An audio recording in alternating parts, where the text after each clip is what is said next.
পুৱা বিচনা এৰাৰ পাছতে ভৰি বিষায় নেকি? হাত ভৰিৰ গাঁঠিত বিষ অনুভৱ কৰে নেকি?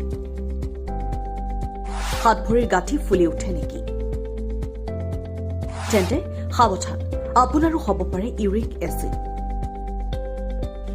ইউৰিক এচিড সকলোৰে দেহতে থাকে। যদিহে ইয়াৰ পৰিমাণ প্ৰয়োজনতকৈ বেছি হয় তেন্তে শৰীৰত বিভিন্ন লক্ষণে দেখা দিয়ে। 40 বছৰৰ পাছত সাধাৰণতে এই সমস্যাই দেখা দিয়ে। অনিয়ন্ত্ৰিত খাদ্যাভ্যাস, প্ৰটিনযুক্ত খাদ্য বেছিকৈ খোৱা আৰু সুৰাপান কৰাৰ অভ্যাস থাকিলে কম বয়সীয়ালসকলৰ মাজতো এই সমস্যাই দেখা দিয়ে। বহুতে ওজন কমোৱাৰ বাবে কাৰ্বহাইড্ৰেট এৰি প্ৰটিনযুক্ত খাদ্য বেছিকৈ খোৱা কৰে। এনেকুৱা হলেও ইউৰিক এচিডৰ সমস্যাই দেখা দিয়ে।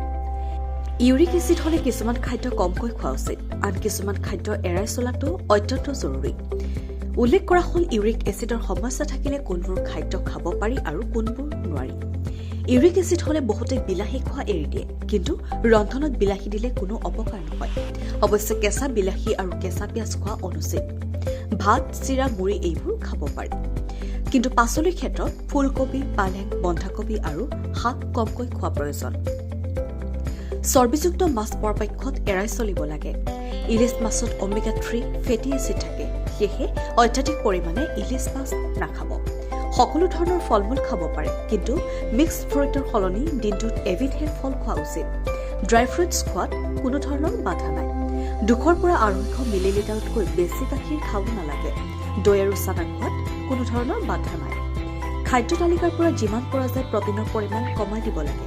60 কেজি ওজনৰ লোকসকলে 60 গ্ৰামতকৈ বেছি প্ৰটিন খাব নালাগে।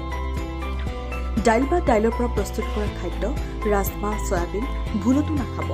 কণীৰ বগা অংশখিনিহে খোৱা উচিত। চিকেন খাব পাৰে, কিন্তু ছাগলী মাংস, মিছা মাছ আদি খোৱা অনুচিত।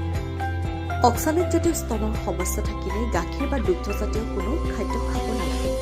ফলৰ ৰস খোৱা বন্ধ কৰিব লাগে, কাৰণ ফলৰ ৰসে ইউৰিক এচিডৰ মাত্ৰা যথেষ্ট পৰিমাণে বৃদ্ধি কৰে। News desk report, NDTV।